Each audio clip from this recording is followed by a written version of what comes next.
Hi, Renee. Nice to have you on the show. Thank you, Michael. It's great to be with you. Exciting. This is the way of the future. I think the last time we saw each other was on the dance floor at convention in Portland. It was. That was Yes. a lot of fun. A joyful time. Yeah, yeah. So the first thing I want to kind of get caught up on was, your call to ministry and where you are now. You're in Oh, Michigan, right? I'm in Michigan. I've been here 30 years. Right. Yep. Yep. My first church still, you know, Really. still my And first the church. your call to ministry, how did that happen? When did that happen? Okay. Well, yeah, that has a lot to do with faith journeying for me. I've always known there was a God, even as a little girl. It's just kind of a knowing. Nobody asked me about that, but I remember my dad was a minister of the El Cerrito Hillside Swedenborgian Church for 2 years when I was just a girl. I El was Cerrito, about, that's California, right? yeah, yeah, Yeah. the Bay Area, the Bay Hillside, Area, yes. Oh, yep, Hillside, okay. Mhm. Hillside, where Reverend Tom Mueller is now. Yes, right. And Tassie. Mhm. Um, so my dad was minister of that church for a couple years when Wow. he had been ordained, and and so I have great remains, great childhood implanted heavenly memories of that church. Mm, Just 2 years, and then he left the church. He could think the theology, but he was having a hard time feeling it in his heart.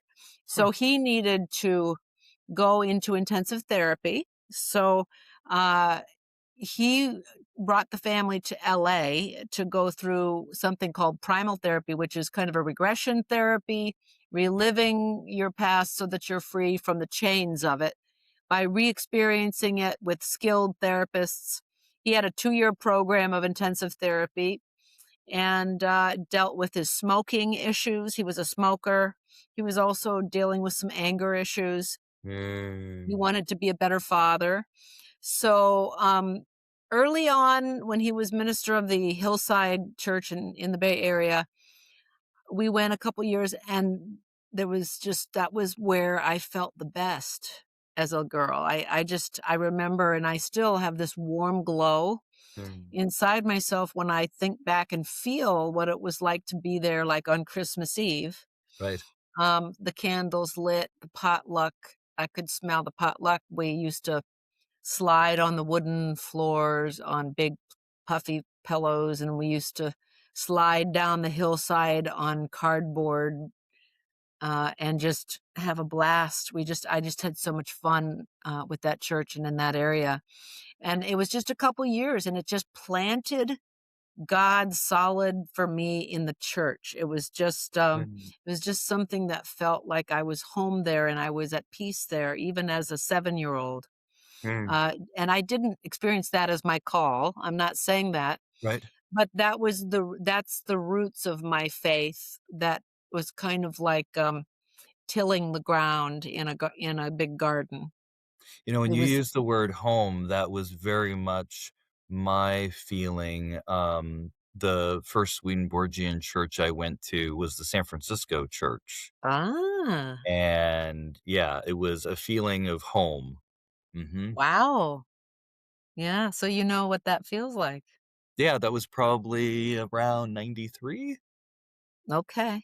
And for me, the years that were most precious were roughly 1972 to 74, to 74 or 75, something like that.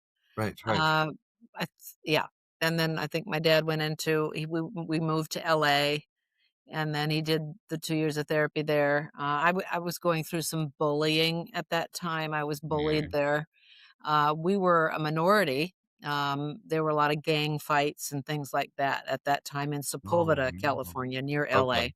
Yeah. Mhm, So mhm. that was difficult. But after the 2 years there, then we relocated to the southernmost little fishing town in Oregon, Brookings, just the town just north of Crescent City, California. Mm, And so I grew up with my brothers, my three brothers, on the coast of the Pacific Ocean, and it was beautiful. So the ocean is a big part of my soul, and it was there that my my father, well, I'll just say he had a counseling practice, so he became a therapist for a bit. He Wow. didn't go back into the ministry right away, uh, and, what was happening was is that us kids were having kind of spiritual awakening experiences at that time. Dad Really? wasn't. Dad was still quite defended emotionally about God, and he was raised by the Swedenborgian minister, Right. and his father had a father who was Swedenborgian minister. So I'm Really? Kit Billings and I, Reverend Kit Billings and I are 4th Yeah. generation Swedenborgian 4th on generation. both sides. On both sides. I tried to run, but I couldn't because you'll find out why in a minute. Yeah. But Yeah, tell so me about the awakenings. yeah. So us kids were having dreams and having experiences. We asked my dad, he had the Green 30, which is Swedenborg's theological works. Yes. Right, right. And, he had them on a shelf, and he never talked about God. We did not pray. Dad had issues with God, his own emotional journey, and Yeah. that's part of what unfolded for him with therapy. Mm. So anyway, us kids started to resuscitate my dad's faith because we were asking questions. We said, "Dad, why do you have all these green books?" You know, and we're having these dreams of God and dreams of spiritual experience, especially Kit and I. Yeah. Rhett also. And, we have another one. Kit has an identical twin, and he's a little bit more of a spiritual but not religious, Yeah. sort. Right. Kit's twin. Uh-huh. But Rhett, Kit, and I are more religious, and we were having these spiritual experiences, and we started to ask questions at the dinner table, and we started to resuscitate very gently, dad's own faith journey. He eventually had a dream vision and came, uh, we all just kind of woke up as a family when we were in high school. And we said, Mm. and dad told us there was a convention, and we all said, we want to go. Let's Okay. try that. So Yeah. us kids were more excited about God and religion than my dad was. Yeah. And my mom was always very spiritual and raised in the Kansas church, Pawnee Rock, very, very spiritual, loving Sunday school teacher. So my Mhm. mom just stayed quiet. She wanted to give dad his space Yeah. with his faith struggles. Right. But mom was quietly very spiritual through the years. It was in her Um, very being. But she right. didn't talk about things. We didn't pray because she wanted to give dad space. Mm, So mm, mm. we started to talk. Then we went to a convention, the Seattle at Puget Sound, um, in the 80s. In the '80s. And I remember Michael, Reverend Huron Gutfeld, who was a refugee from Germany who was in World War II. Right. And he was responsible, he fled Germany after murdering Jews. And he said to me, he lived with a guilt that would be uh, what he would Mm. say caused his death, his cancer. Oh, But wow. he was an interesting sort. And I went to this convention and I saw ministers doing what they were doing. And I just sort of innocently said to myself, wow, can you imagine being paid? Even doesn't matter how much. Can you imagine making a living helping people find God? And I just kind of innocently asked that question to myself. And then the president of the Swedenborg School of Religion had a class at convention saying, if you're interested or curious about seminary, come to this session. Well, I went just because I wanted to hear and learn. I didn't even, I was a little bit dull. I didn't even think to myself, just young, I think, not dull, but young, just thinking to myself, I just want to hear what people have to say. Mm. And, uh, and so after that session with the Swedenborg School of Religion and the professors talked, of the caliber of Reverend Dr. George Dole, Reverend Dr. Bill Woofenden, Mm. Reverend Dr. Dorothea Harvey, Mhm. Reverend Dr. Bob Curvin. These were the professors of the day, and they were my professors, and they were exquisite. And after that convention session, uh, I just I just started to dream a little bit. I didn't even think it would be me. But Hrant Gutfeld, the German refugee, he Yeah. ran to the hills to get out of Germany because didn't want to kill people anymore. And that's when he turned his life over to God and became a Swedenborgian minister after that, when he got to the United States. But Oh. he said to me, he had this goatee, this gray goatee, and he stroked his beard. And we walked around part of Puget Sound.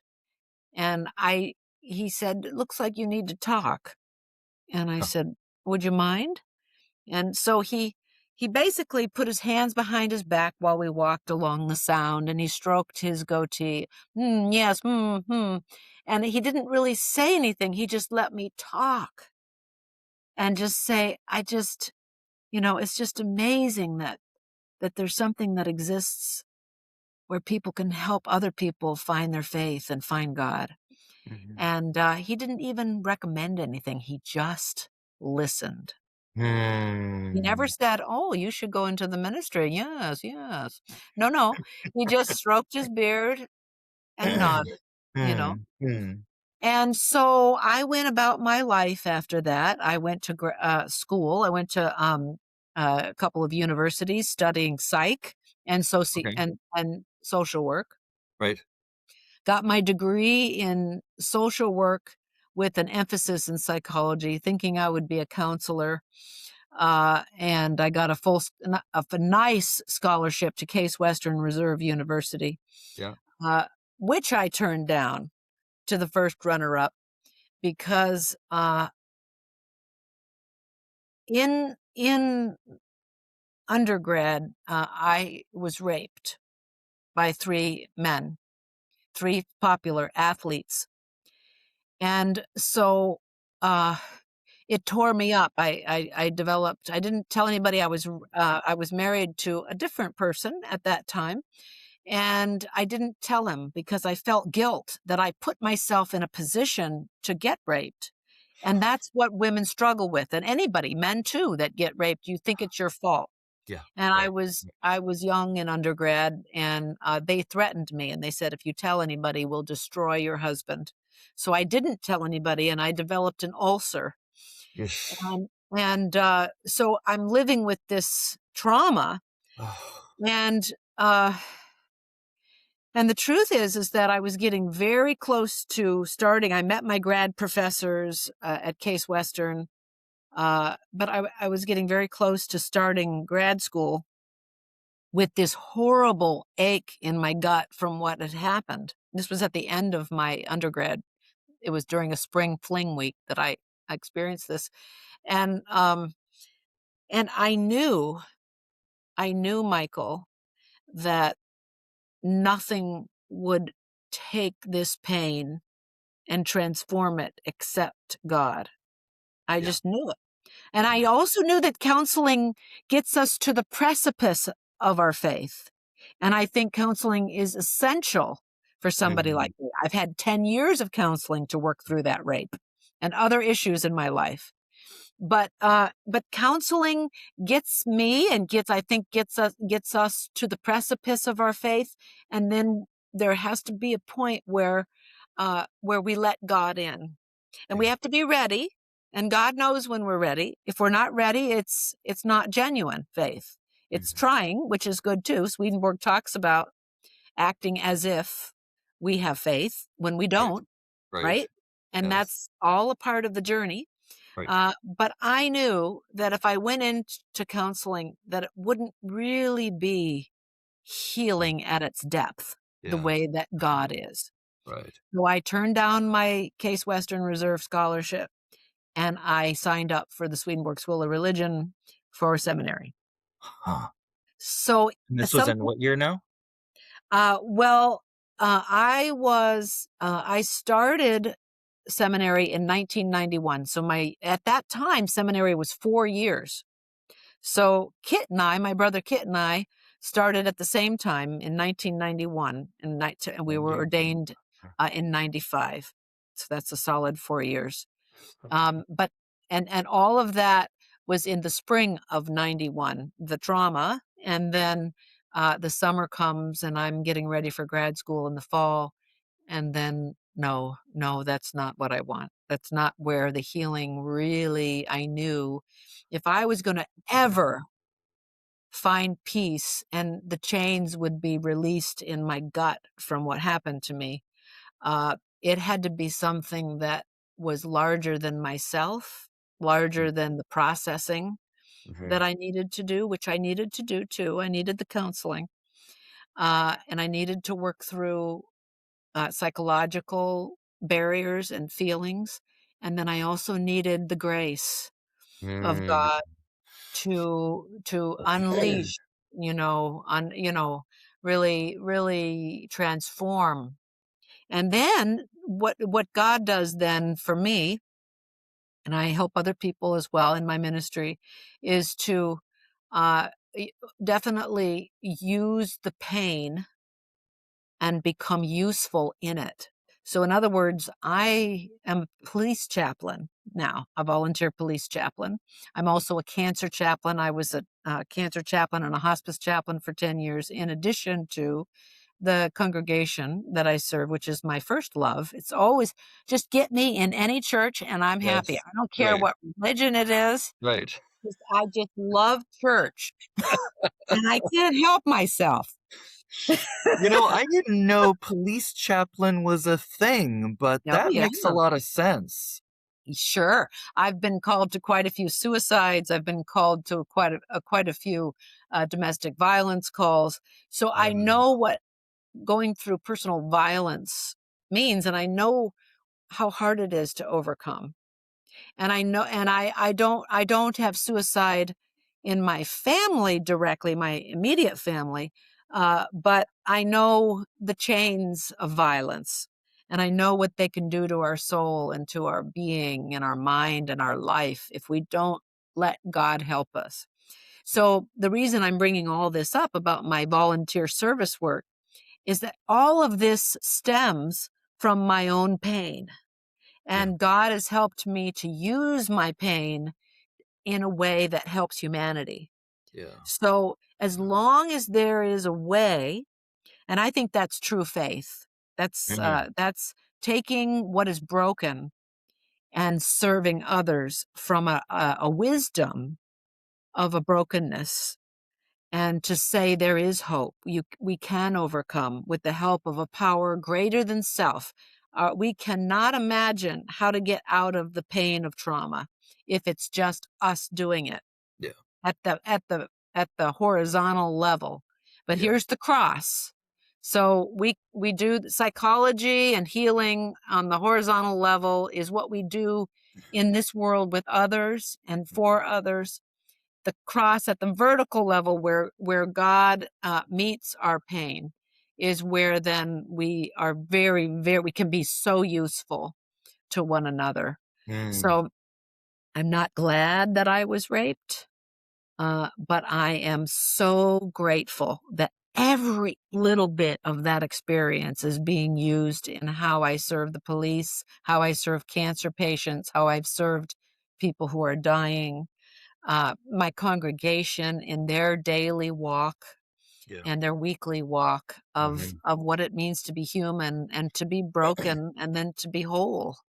Mm. So Mm. I'm really uh, I have a favorite quote that is born from my life, the how God has helped my life, What's which is that? Swedenborg. Okay. And it's from the Arcana Celestia, which is also called Heavenly Secrets. Yes. And that's paragraph 842, Okay. which says, before anything can be brought back into order, it is quite normal for it to be brought first into a kind of confusion, Uh-huh. a virtual chaos. And in this way, things that fit together badly are severed from each other. And Mhm. once they have been severed, then the Lord can rearrange them in a better Mm. order. Yeah. Yeah. Right. And that's my Yes. life. And that's what I strive to do to help people is to see that Yeah. when we fall apart, that there's actually good that comes from it so that God can Yeah. then rearrange us and we evolve and we grow. We're Mhm. we're hurt, yes, but we become even stronger angels in the end, wiser, more Yes. loving. Yeah. Yes. I want to ask about the dreams, Yeah. because we have a lot of dreams that we forget.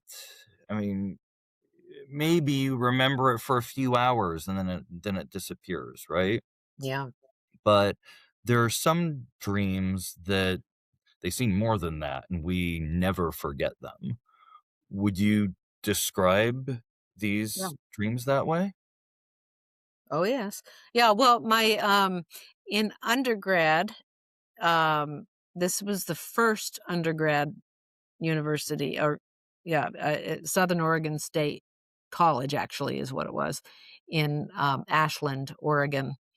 Um, I was in my early 20s and, I was engaged, and that broke apart, and I started to live I needed a place to rent while I was in college, and this gal said, "Hey, you can come and share the rent with me. I've got an extra room," and that worked for me, so I was there, and she started to eat a lot of ice cream. I know this seems silly, and, she said, uh, "Here, grab this half gallon and eat this." And I said, "Well," I I said, "You know, I just my fiancé and I just broke up. I can't get fat. I'm gonna be looking for somebody else. I don't wanna eat all this ice cream." And she says, "Oh, no, eat it all, and then all you have to do is throw it up." And I said, "What?" And she said, "Yeah, you just stick your finger down your throat and you throw it up." So I said, "Well, God, that's gross." But she goes, "Yeah, just look, just eat it all and I'll show you how to do it." And then she showed me how to do it. So all of a sudden, I have a new roommate who is teaching me how to be bulimic. And so after about a month of eating pizza and ice cream, all we want, just living like that. And I was getting thin. And my cousin comes up to me. He comes into town and he says, "Renee, you look really skinny." He says, "You look bad." And that was just after a month of doing this. And Wow. I said, "Oh, I don't look good?" And he says, "You look really skinny." So I went back to my room and I took my clothes off and I looked in the long mirror and I could see my bones. And I thought, "Oh my gosh, this is not good. This is not healthy. I don't know what I'm doing." And so I fell to my knees and my body was looking up. My head was looking up to the ceiling, but I didn't even think to myself that I was praying, but my body was praying. And I just said to myself, now remember, we didn't grow up praying because my dad was working Right. through his stuff. Yes. So it didn't occur to me to pray, but Uh-huh. I just said to myself, I can't imagine anything that could help me feel better. And in that very second that I wondered that, my mom calls and Yeah. she says, "Renee, I don't know why I'm calling you, but I just want you to know I love you." And I really wanted to tell her that I was lost, that I was living with this roommate and doing this, but I felt embarrassed. So Mm. I didn't tell her, and I said, "Thanks, Mom." And I hung up and I was crying a little bit and I went to bed. Mhm. That morning, I had a very lucid dream, what I would call a dream vision, where the dream's short, but I was thrust up to the thrust up to the ceiling. The start of the dream is my whole self was thrust up to the ceiling Yep. and I pressed up against it so that my right cheek was flush against the ceiling. Mhm. And then that was most of the dream. And then all of a sudden, I'm being held by this hand, and the hand just lowers me to the point where the top of my head is at touching the ceiling.